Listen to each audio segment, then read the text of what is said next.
अस्सलाम वालेकुम। हाँ जी यूट्यूब वाले भराओ क्या हाल चाल है। उम्मीद है सारे भरा ठीक हो सन। असने भरावां नाल शौक भी अच्छा जा रहा सी।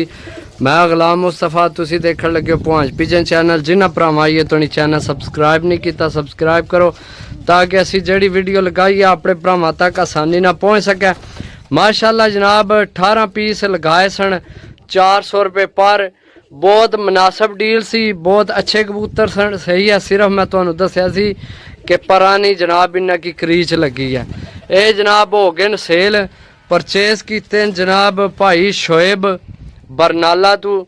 सही है, भाई शोएब बरनाला तू जनाब परचेज किते आज़ाद कश्मीर। ये जा रहे हैं कबूतर।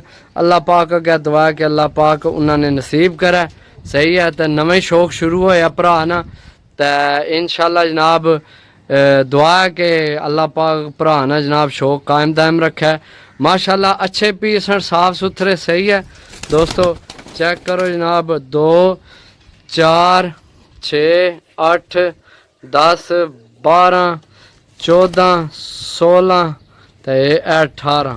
सही है, तो जनाब ये पीस जनाब सेल हो गए। इंशाल्लाह जनाब भाई ना करसा रबता बाद क्योंकि हूँ फिल वक्त उन्हें आख्या कि अज असी नहीं मंगा सकने। सही है, तो बाकी जिला उन्हें मंगाने होए तो उन्होंने फिर रबता करके उन्होंने भेज छोड़सा।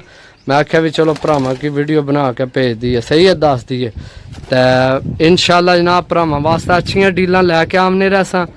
तो मिलसा अगली वीडियो, तब तक इजाज़त दो। अल्लाह सुनने वाला, अल्लाह हाफिज़।